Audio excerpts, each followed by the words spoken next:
Hi, welcome. This is Dr. John DeMartini. This is one of the most amazing and inspiring shows that you can listen into. If you want to be on the edge of your seats, if you want to open up your heart, if you want to expand your mind, and you want to meet incredible people, stay tuned because you're just about to experience a transformative radio show that will change your life. And you're listening to the Dr. Pat Show that's coming up right next. The following audio is via a Skype call.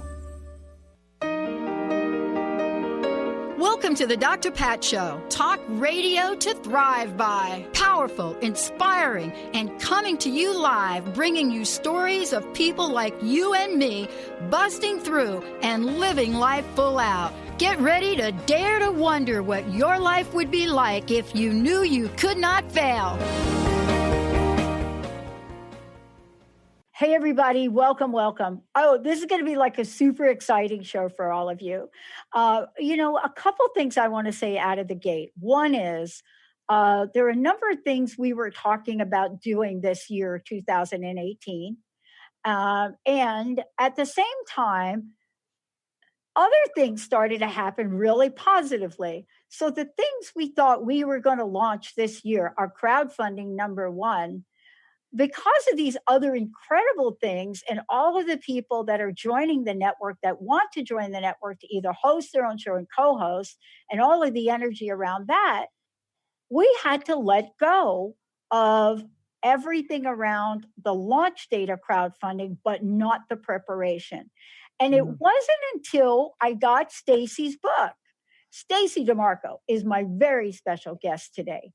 And for those of you out there, just go to themodernwitch.com. That's one place to go. But as I'm looking at Stacey and looking at what she's doing in the world, she is a spiritual practitioner, metaphysician, and witch. And her passion is to make practical magic accessible to everyone. And this is what we love. You know, you all know me for branding street smart spirituality. That's what we're talking about here today on steroids, so to speak. Because, when I launched that, I just saw myself as a girl from the Bronx that decided to follow the all of the breadcrumbs the universe laid out. And I discovered there's much more to that. Today, we get to talk to Stacey not only about her life, her journey, what she's created, right? But we get to talk with her about this idea, this energy, right? The energy in this 2019 lunar and seasonal diary. Now, why? When I open it up, here's the deal. It's a matter of tapping in to the energy that you have, the energy that I have, the energy that's being brought forth. And then I'm just going to be picking Stacey's brain to get some answers. Stacey, it's great to have you here. Oh, God, after that amazing piece of insight that you have just given everybody, I don't know whether I need to actually speak. I'll just say hi. Can we talk about the great skiing outside Seattle? But I got to tell you, what do you make? Let's start with what I just said. Yeah. So Jessica talked to one of our other hosts, Colette, who's been with us for 6 years. Yes. And on her own, had a call with Colette. And then here I am over the weekend, right? Mm-hmm. Looking at, leaning into all the great things that are happening here and all the wonderful people joining. And what dawned on me was I've got to be willing to let go of the launch date for our crowdfunding initiative, which literally is going to change the landscape of technology for broadcasting and media. We've been working on it for 3 years. Wow. And I heard the voice. I'm excited. I'm excited for you. What do you make about that? What do you make about just letting it go? No. This year, and we all know this. We're almost at the, I call it the pointing end of the year. We're almost at the end of this year. Mm-hmm. This year has been a year where kind of all the things that we know or we think we know, they get blown up. Like have a look at the landscape in your country. Yep. The landscape is similar in my country, in Australia. All the things that maybe aren't quite perfect, well, they're all falling apart and it feels quite chaotic. Now, when we do that, that doesn't mean we give up. That doesn't mean we curl up in a little ball and hope it all goes away. right? What it means is we keep our focus. We keep thinking about what we want, but we surrender outcomes like timing, right? So what you're talking about, putting all this incredible technology together and all these great people and, the timing that you had in your head, for this year maybe wasn't the right timing. But next year, 2019, let me tell you, I'm super excited about it because to me, it's a year of rising. Mm-hmm. It's a year when everything all that chaos starts to form into something so much better. So, I reckon, next year is perfect timing for you, particularly early in the year. Yes. And one of the things I did after reading your book is I looked at it. Now, this is after Jessica and we just finished talking about this because I thought Jessica would be upset with the idea of letting it go. But what we talked about is it's not about the time. It's about giving this initiative 15 years in the making, giving it its due. And so I looked at the book and I thought, well, wait a minute. How about January 5th? And I started to read your book, and that's what I want to talk with you about. Yeah. Let's talk about what this book literally outlines for us in terms of, shall I call it, an energetic blueprint for things we should be asking ourselves or thinking about. Yes, I like to think of it exactly the way that you've just stated, and also as like a magical companion. Yes. Right? So this is something you take through the year. You don't just sort of pick it up every now and again. It's something that I know from readers in Australia. We've been publishing a Southern Hemisphere edition for 8 years, 9 years actually, 9 years for next year. So I know that people have this every day. They look at it every day. They look and see where the moon is. They look and see what the seasons are doing. They look and see what particular deities, energies like gods and goddesses are doing around this time. And then they overlay, like you're saying in your intro, your own energy, your own intentions. And there are some really good timings for that, right? There are, you were talking about January 5th, and you opened the diary up, and January 5th just happens to be, around a dark moon, right? So this is in the lunar cycle, and we have a chance. Isn't it great? We have a chance every 28 days to do this, is to let stuff go, to surrender. Now, I think that is a really hard thing for a lot of people to do. I mean, maybe not for you, Pat, but the average person finds it kind of easier to strive for something than to let go of all the stuckness or grudges or, things that are in their way. So, dark moon, we get a chance of doing that. And it's beautiful. We're just tapping into cycles, massive mega cycles that are already there to assist us. You know what I was fascinated by? I'm reading your book, and I love the way you laid this out. It's just so beautiful because what it does is, first of all, I'm going through it and I'm looking at this and I'm thinking, and I didn't think this through this way, just so you know. I mean, it's not like I woke up and I said, oh, Pat, your moon is in Capricorn, blah, blah, blah, blah. No, the show today with you. So I love the way the universe and things line up magically, right? Yep. That today, Jessica and I are on the same page in that, what are we rushing to? It would be scarcity to rush and not give this the energy it wants. That's number one. Number two, January. Why did January come up? And then I started to look at what you talk about when you talk about how and why do spells work. So let's talk about those, because right in the book, you talk about the spiritual path, the scientific path, 5 top casting tips, right? Yep. And I started to read this and I started to say, oh, let me go through this. Yeah. And I said, yep, that's it. 1, yep. Oh, we just got to that. Oh, wait a minute. 3, oh, if we rush, we won't be doing that. That's a problem. Yep. 4, we were trying to do.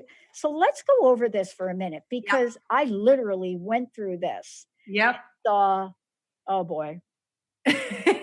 Well, you know what? It's really funny because I've been teaching witchcraft for almost, 25 years. I'm dating myself now. I started, quite young. And what I wanted to do is I wanted to make it incredibly rational, for people.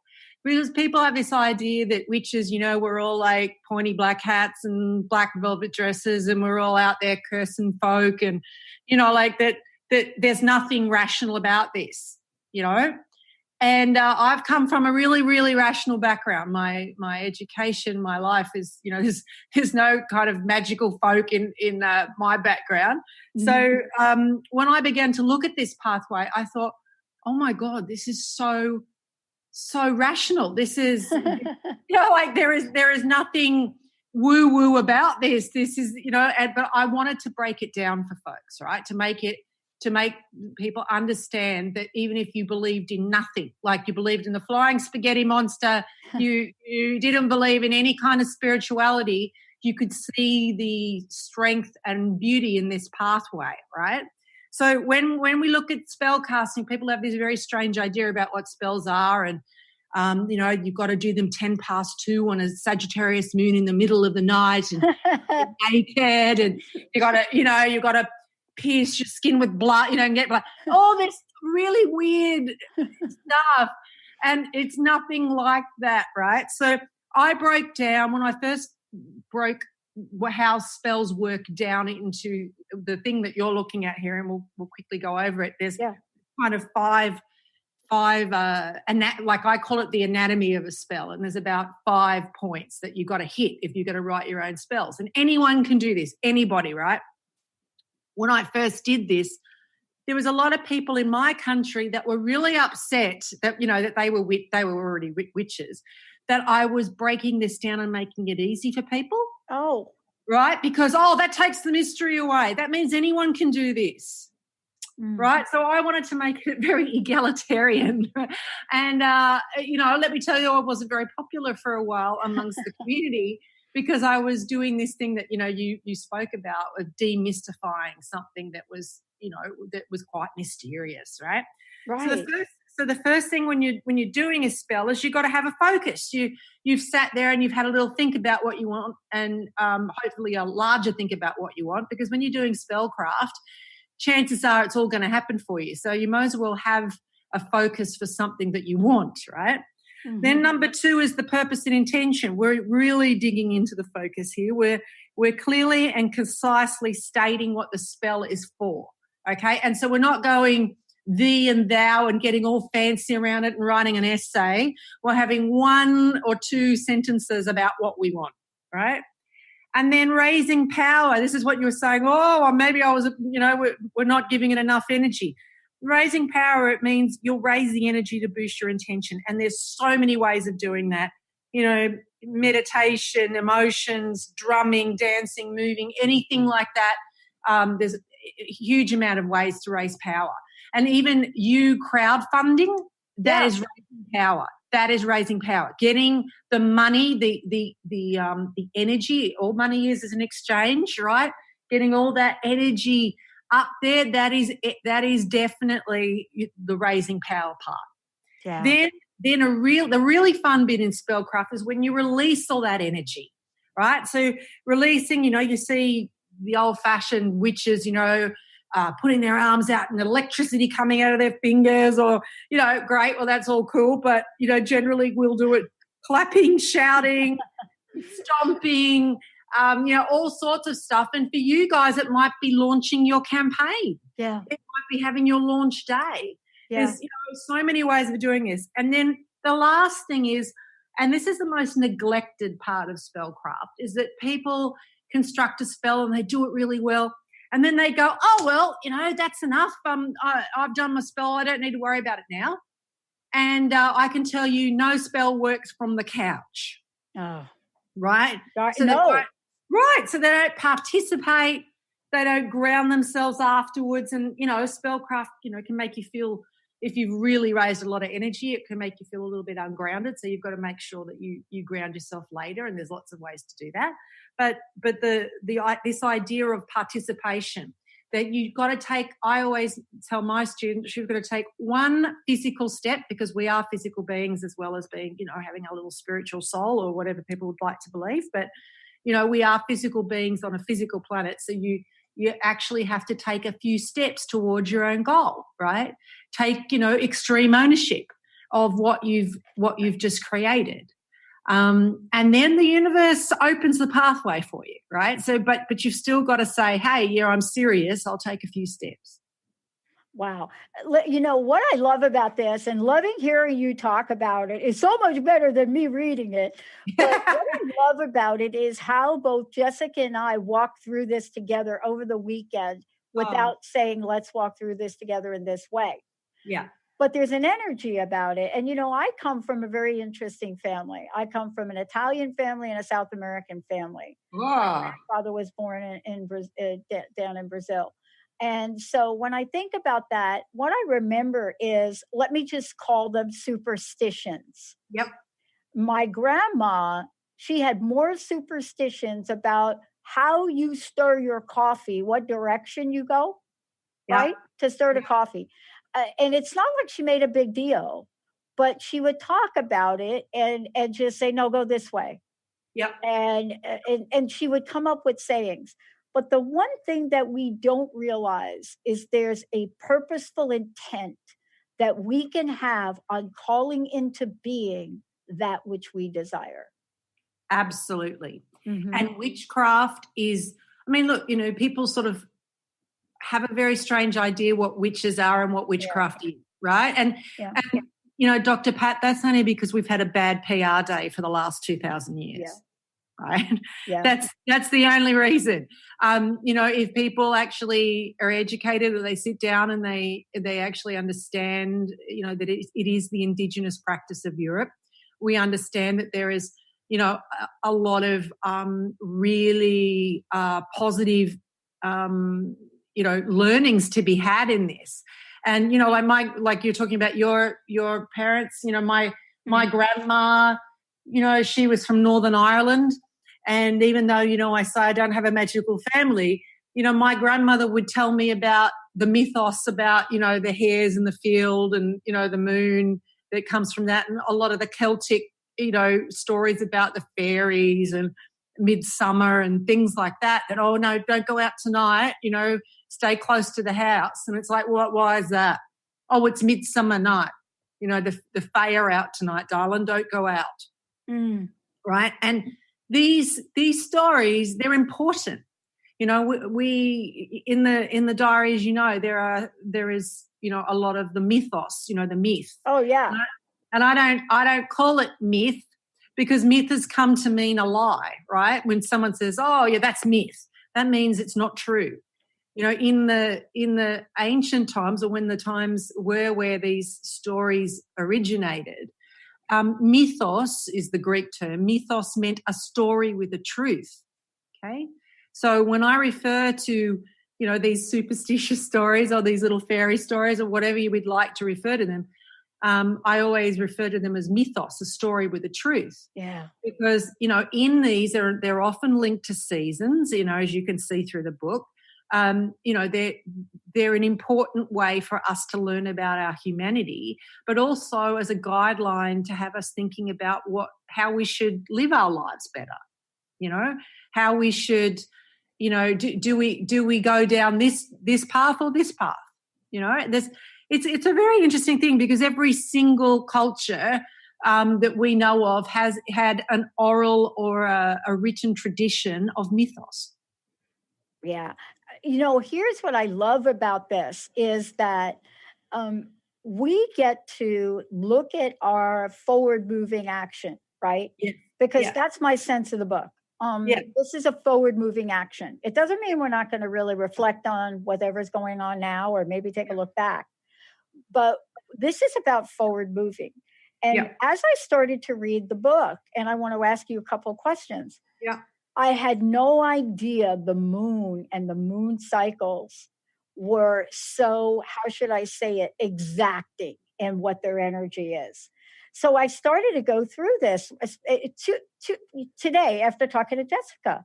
And I started to go through this and I thought, okay, well, let me think about this.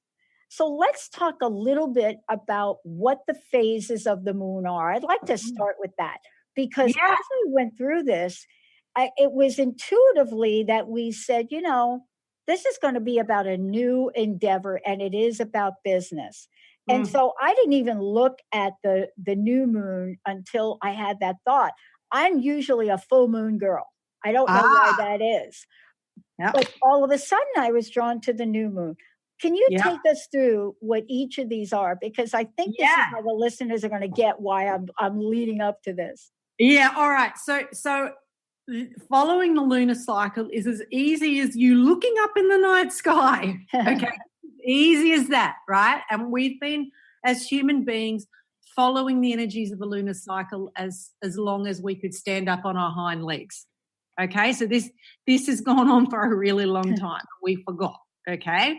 So if you want to imagine that the lunar cycle is a circle, and at the top of that circle, imagine this, you've got your full moon, okay? So I'm going to start at full moon, okay?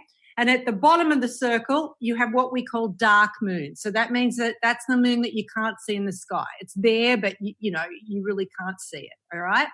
And next to that dark moon at the bottom of the circle is a little sliver of a moon called new moon, okay? But let's go back up to the top. We have a big, fat, full moon.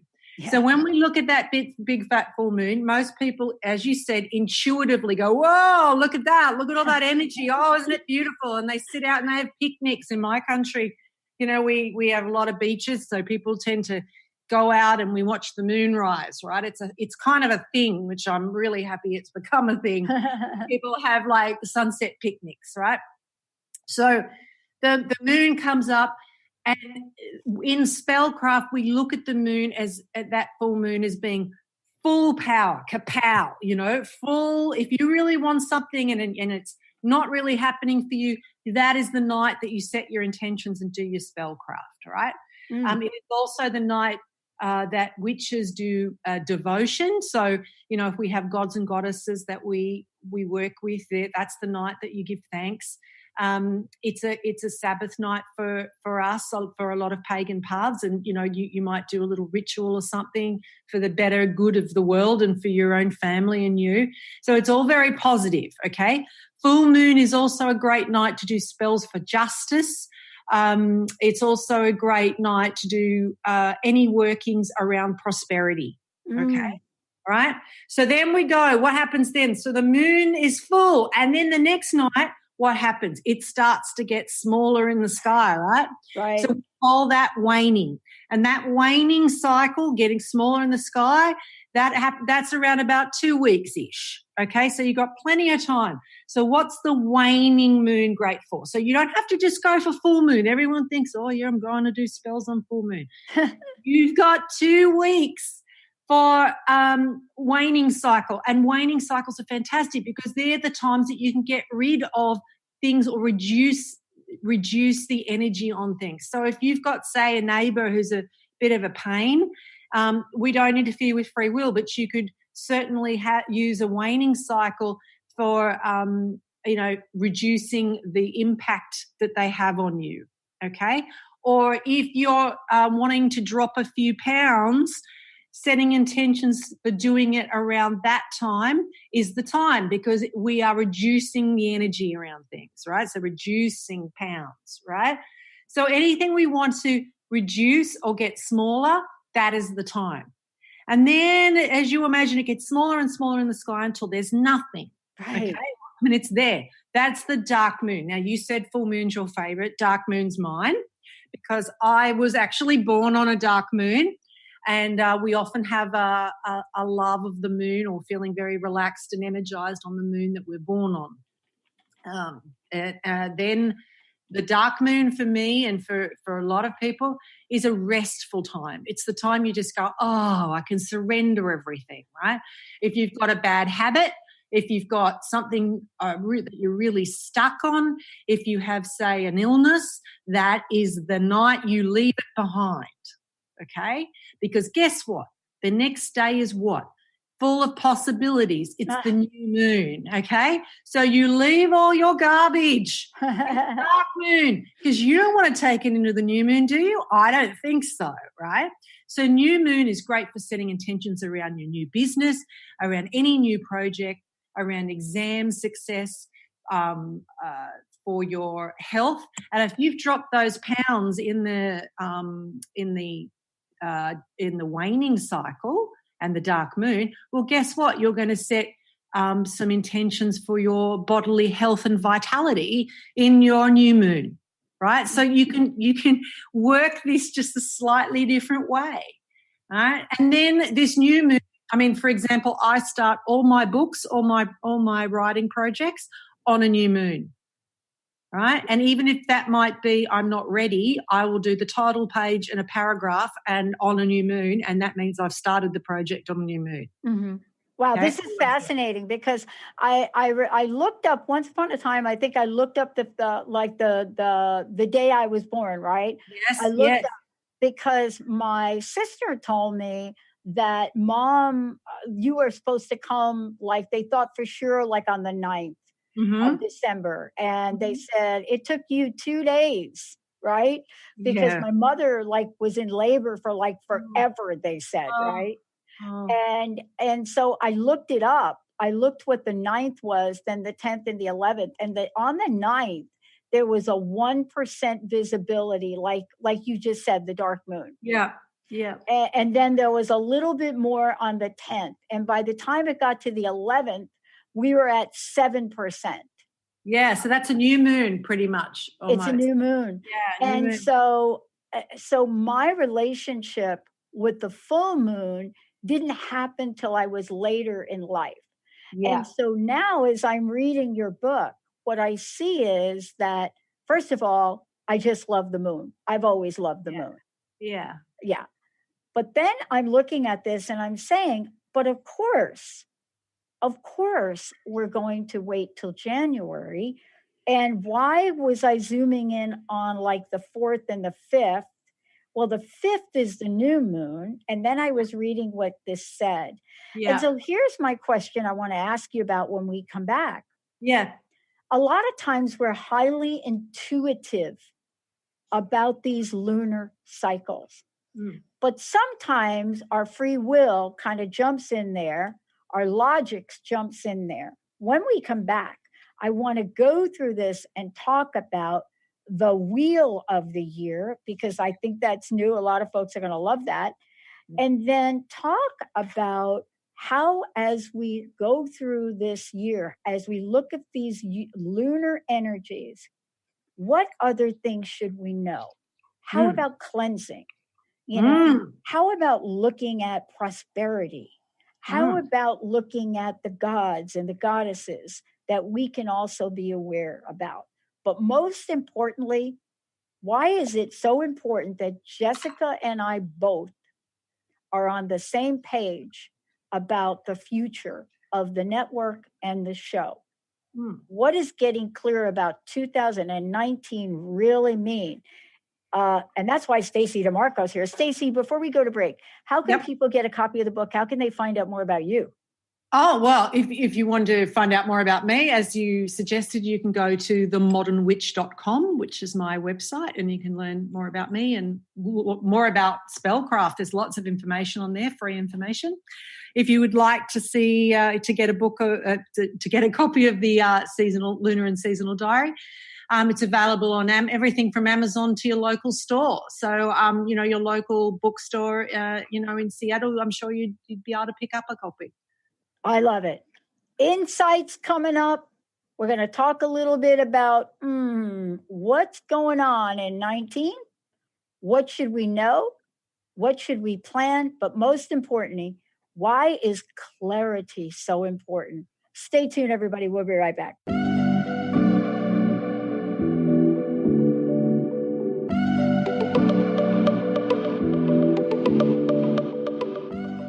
Hey, everybody, welcome back. I know I threw out a lot of questions there before we went to break, but that's why we've got Stacey Demarco joining us here today. We're talking about the 2019 Lunar and Seasonal Diary, and the reason we call it seasonal for a reason. But out of this and looking at this, Stacey, one of the things I love is that not only did this give me more insight into the energies of this, clearly there are some things in here that I am now more aware of. One of them is the wheel of the year. And I have been doing this 15 years. I've done about 8,000 interviews, and this is the first time I've heard this talked about this way. Tell us what the wheel of the year is about. All right. It's the annual cycle of seasonal festivals, all right? And it was originally the Celtic wheel of the year, okay? Yeah. So, and if you think about countries like America and Australia, we have a lot of people from that background, okay?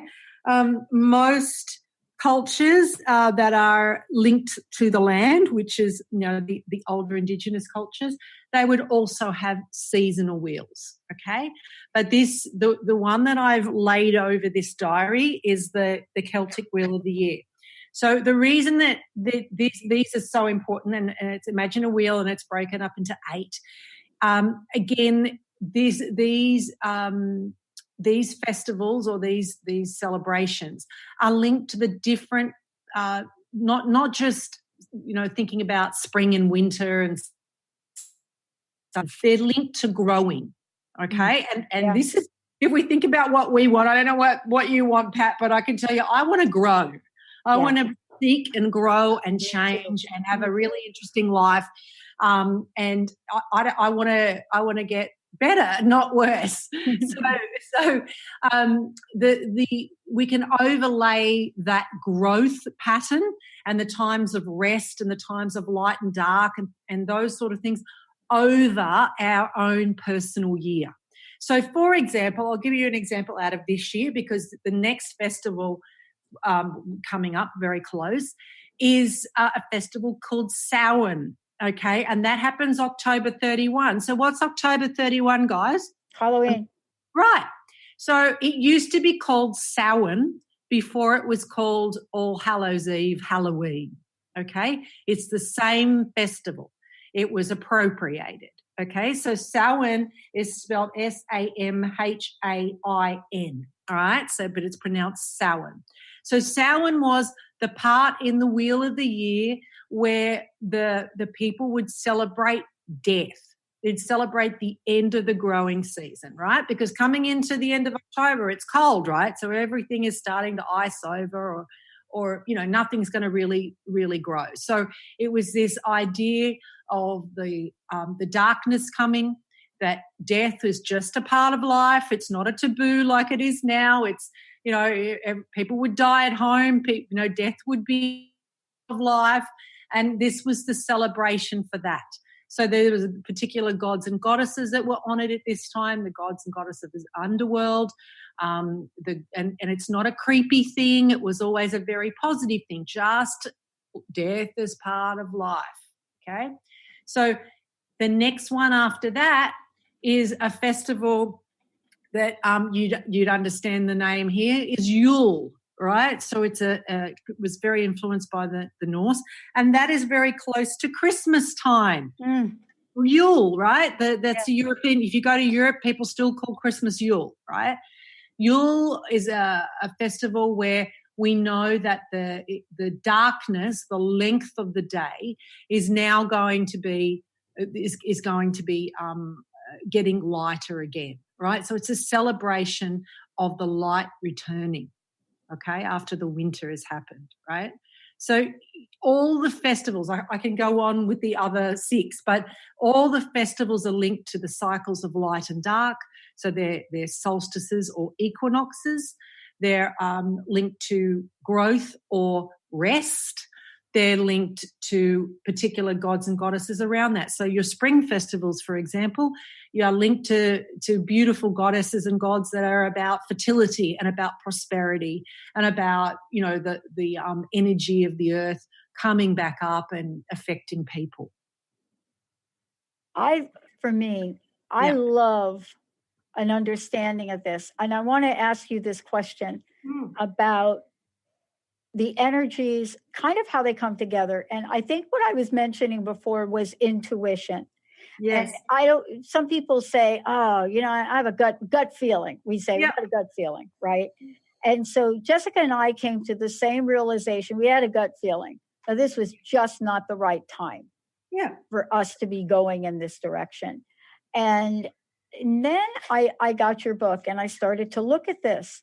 And for those of you out there, I just want to say, Stacey Demarco is joining me here today. She's the author of the 2019 Lunar and Seasonal Diary.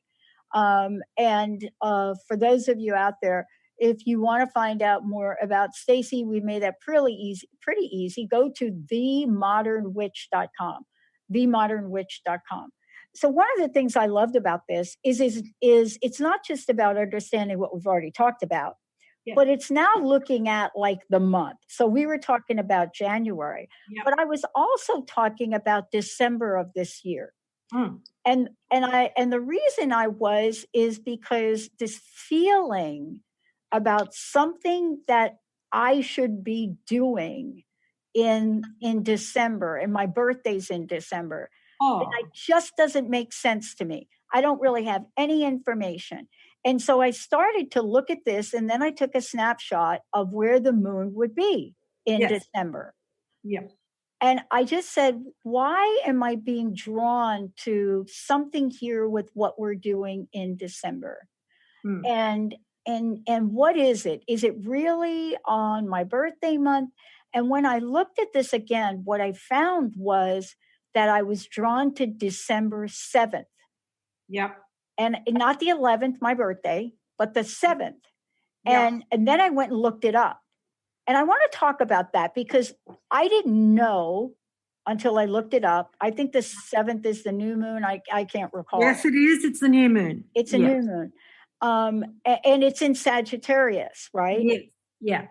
And so Linda said to me, why didn't you pick the birthday like you always pick your birthday? I said, to be honest with you, I don't really know. But the 11th did not come up for me. She said, oh, that's weird. Why don't you ask Stacey?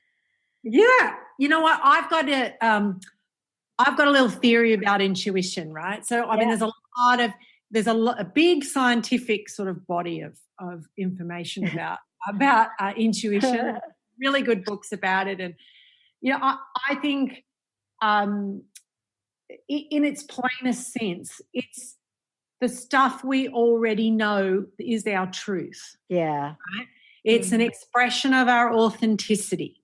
And it's also an expression of all the knowledge and wisdom that we have already gathered.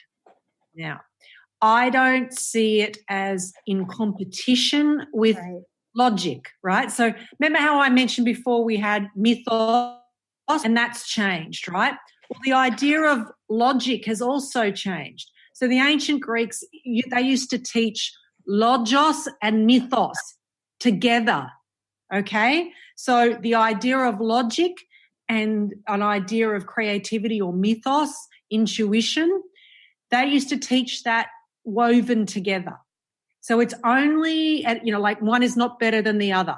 So it's only really our recent educational system that has kind of pushed them apart, right? So your intuition, you decided inside of you said, your little voice that we all should listen to said, oh, actually, it's not my birthday. Check out number 7. Yeah. Check out the 7th. And so thankfully you did, right? And now you're going to use your positive logos, your very, your powerful intellect to actually do something around that, okay? So there is, in my field, there is a lot of people who blame their intuition, right? They don't use their intellect, right? It's the opposite. So I think you've got to use both. I think the intuition is incredibly powerful and we should listen to that. I mean, how many times in your life have you gone, I knew it, I knew I should have done that, I knew it, right? Like, I can tell you, I'm pretty, that has happened to me a number of times. I'm better at listening, now. But, it's very easy. I've got lots of clients who turn around going, I had a feeling I shouldn't do that, or I had a feeling I should do it and I didn't. So, especially I think intuition is very powerful around people. Okay, so when we first meet someone, okay, we get a good vibe for them, or we get a bad vibe from them, or we go, you know what, I really like them, but there's something a little bit amiss, right? And generally, we're really right. This idea of the first impression, right, is actually validated in science that we do have this whole total of our experience is often quite accurate in measuring whether we're going to get on with someone or not. Well, I think you're right. I mean, look, you probably don't know this, but one of the primary reasons you and I are talking today is that 15 years ago, almost to the date, I dialed the wrong phone number and I didn't hang up. And within 10 minutes, and this is 2003, within 10 minutes, I pulled out a credit card. I charged $10,000. I bought 1 hour of radio on an internet-only network. Wow. 13 weeks for about 10 grand.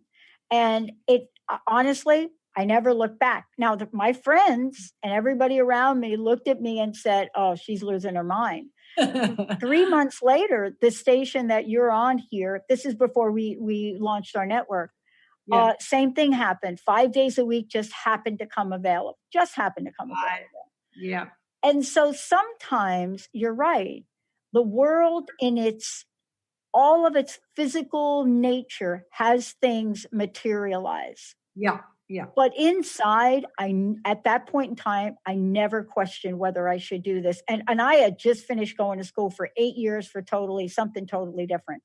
And, Pat, let me tell you, I can really relate, right? I was in a corporate job earning a lot of money, okay? I was young and I was earning, like money hand over fist. And from the outside, it looked like, all my girlfriends were like, oh, you have the best life. Look, you have an apartment. You've got a really cool car. You've got great clothes, blah, blah, blah, all of that. Oh. And I was like dying inside. Yeah. And I decided I'd write a book about witchcraft because I was sort of discovering that. And then about halfway through writing it, I realized if this thing was a success, Pat, I was going to have to quit my job to become a witch. Yeah. Right? Yeah. So can you imagine trying to tell your parents that, or trying to tell your boyfriend that this career that I have, I'm actually going to put that to one side because I'm actually going to become a professional witch. Right? Look, honestly, my parents, I wish I had been able to take a picture of their face because it was like, my dad had the O shape with his mouth and my mother just was standing there going, please tell me you're not giving up your job. You're not giving up your job, right? So it was really a traumatic period. But like you had this feeling that, all right, well, I'm going to risk. I'm going to do this thing because it feels completely the right path to go down. Yeah. I'll tell you what, when I started to doubt myself and really take in everybody's opinion, not only did that not turn out well for me, but I came down with a mystery disease, April 1st of 2004. Wow. And the mystery disease, and I look back at it now, and it was the thing that kept me on this path because I have this radio show and all I wanted to do was do a show primarily for women that was about body, mind, spirit so that we could figure this thing out together. Yeah. And here we are today, you and I, and we're talking about how we can be aware of the cycles we're in and yet at the same time be purposeful. Yeah, being sensitive doesn't mean you're not purposeful. Yeah. Okay. So this is kind of where I kind of made a bit of a niche for myself in the beginning because he was like, like one of the financial, I used to, be in sort of those sort of areas. And so the big financial paper in Australia, a bit like your Wall Street Journal. Yeah. They interviewed me after my first book, which was kind of a book about, having prosperity and spiritual, in a spiritual way, but also it was very, very, very rational around how witchcraft could help you with that, right? And so there really wasn't much out there about that. But this idea that you could be spiritual and have prosperity in an ethical way was something very new, okay? So this idea that you're talking about of this sort of inner wisdom and working it through with other women, right? And witchcraft is a very powerful matriarchal path in a lot of ways because it's masculine and feminine. And the goddess is, very strong in that, the divine feminine. That was kind of something that people really found it hard to get their head around at first, and kind of like, what, how did you do this? Why would you want to do this? How did you work this through? Well, we can be sensitive and rational. The lunar cycles, the seasonal cycles, they're there. They've always been there, right? So if we can just be mindful of those, and like I said, it's as easy as looking up in the night sky, or it's easy as walking out your front door and feeling the temperature, or looking at the light, how short the days are, how long they are, those sort of things. Well, it not only makes us more sensitive to nature, and we are human animals and we need that connection, but also it makes us more aware of being able to take advantage of the big mega cycles that are already there. Why push against it? Why push against the natural cycles when you don't have to? Oh, and the other thing I love about this, but before we jump to talking about the relationship here with the moon and astrology and the goddesses, please, one more time, I would love folks to get a copy of the book and also find out more about you. What's the best way we can send people to do that?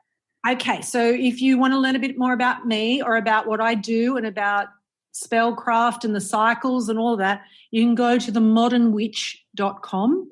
And there's lots of free information. There's lots of, really cool stuff on that site. And it's all free. Go in and have a play. And then the 2019 Lunar and Seasonal Diary, you can get that online at Amazon, or you can go to your local bookstore and, ask them for it. Most stores would have it. Wow, thank you. So one of the things I was also struck by is, as I started to read the book, the relationship to astrology and also the relationship to, goddess energy. And again, of course, I started to lean into January, but I didn't stop there. Once I started to look at January and I started to look at the new moon in Capricorn, I went on to the other months. Yes. Can you talk about the fact that not only is this just brilliant for people to really map out or chart out their course, but bringing in the energy of the goddesses as well as astrology, it really creates an exponential energy, right? Yeah, this is about layering. Yeah. You don't just have, there's a lot of people who are really super into astrology, right? And they only look at astrology, and that's all good. That's great. But like I keep saying, we're human animals, right? So we're on the planet, and I'm kind of rational about this stuff. So why are we just looking at the planets, right? So why aren't we looking at the seasons? Why aren't we looking at the elements? Why aren't we looking at the most ancient of gods and goddesses? Okay, so when I construct this diary every year, and by the way, can I tell you, I'm writing the 2020 as we speak. That's awesome. That's how far ahead us poor authors have got to work. When we're looking at that, I try and pick deities that are going to be really amazing allies for that time of the year. Yeah. Okay, so you don't have to be a practitioner that wants to particularly work with lots of gods and goddesses, but the pagan path or the traditional witchcraft path is one of gods and goddesses. It's an equal opportunity path. It's not just one god, there are many. Most witches, for example, are eclectic solitaries. They don't work with covens, and that's, you know, something that is a stereotype. And most of them being eclectic means that they choose their gods and goddesses or their energies from a variety of different paths or pantheons. So I guess what I wanted to do is, you know, if you're going through your year, it's nice to have allies, right? It's nice to have helpers. It's nice to have some powerful allies. Yeah. And, you know, every year I try and select, you know, 12 or more, one for each month, gods and goddesses that are going to be perfect for that time of year to help you get what you want. Well, I mean, and that's really what connected for me is there's so much energy in here that it then allows me to look at each day differently and look at each energy differently. And so I want to thank you. Thank you, first of all, for bringing this message out to the world. To thank you for joining me here today. I know we've talked about a lot, and I'm sure I've left some things out, but I would love to hear from you. What's your vision for 2019? What are you tapping into here? Oh, well, I'm a little bit like you, you know, for a while I've had some, you know, dreams on the boil, and this is just the person, and I'll go into something bigger in a second. But, Yeah. you know, for me, you know, it's a big year of, you know, if you think about that sort of anatomy of a spell, for me next year, it's a bit like you. It's the release year, you know, so, you know, I've been, as a writer, you always are working on something, but next year for me is a real sort of rising and sort of coming out again. You know, I've had a couple of years of really, you know, what we say here in Australia, you know, your head down and your tail up working. Yeah. You know, so next year is a bit more about the rise and coming out again. And, you know, I'm a little bit of an introvert, so, you know, I've got to gear up for that in a lot of ways. And there's some travel in it for me as well, which is a good year for me to do that. But for just generally, like I said, this year has been kind of a chaotic year, you know, things falling apart. Whereas next year, I really feel 2019 is a year of things reforming. Yes. You know, there's still going to be chaos. There's still lots of things being worked through. But I really see it as a year of us being creative and seeing the possibilities in new ways. And I don't find that, and, you know, for some people that's very frightening. You know, me, I'm an Aquarian. We find all that really, really stimulating. So yeah, finding new ways to do things is a great joy in my life. So, you know, I think as long as people can relax a little bit around this, to ride the energies, like you know, like your Kelly Slater on a surfboard, that's the way to do it. That's what I'm telling people. Don't go against the big wave. Yeah. Get up on the board and ride it. You know, enjoy this. And then I think, you know, as I said, I'm writing 2020. I think 2020 is going to be our year where we're a lot more solid. Yeah. Yeah. I mean, the sense I get too is, and that's why rushing things this year doesn't feel right for me. Yeah. You know, we've been working on building this network and launching something beyond just a radio network, a community of people that are doing good things in the world. I mean, we call it our positive mojo movement. Oh, it's awesome. Yeah. Isn't that awesome? And yet at the same time, there's just something about 2019 that feels easy. Yeah. Easy. I don't know. It's very flowful. It's flowful. I mean, I've written that a number of times in the diary, right? That this is a flowful year. Like I said, get on the board, be Kelly Slater, to go with that flow. Don't struggle against it, right? But know where you're going. You know, like Kelly knows what he's doing when he's on that wave, right? He doesn't just get on there and hope for the best, right? Yeah. It looks easy, but you know, it's a very purposeful thing he does, right? So, you know, for you guys, you got a lot of skiers, you know, like, so it's the same thing. I'm a really terrible skier. I love it. I try, but, you know, I always have a yard sale every day that I go out, you know. So it's kind of, you know, for me, it's the same thing. You know, you can be free and, in the snow, but you still got to kind of have some idea of where you're pointing the skis. Yeah, and I'm not a skier; I'm a snowshoer. So I love it. Yes, you better watch where you're going. Yeah, look, how many times have you put your foot through something, right? Oh, I know. Past your thigh, like I'm with you. Yeah. I know. Thank you so much for everything. Everybody, please check it out. Stacey Demarco, check out the 2019 Lunar and Seasonal Diary. All right, everybody, we're going to take a short break. We'll see you in a minute.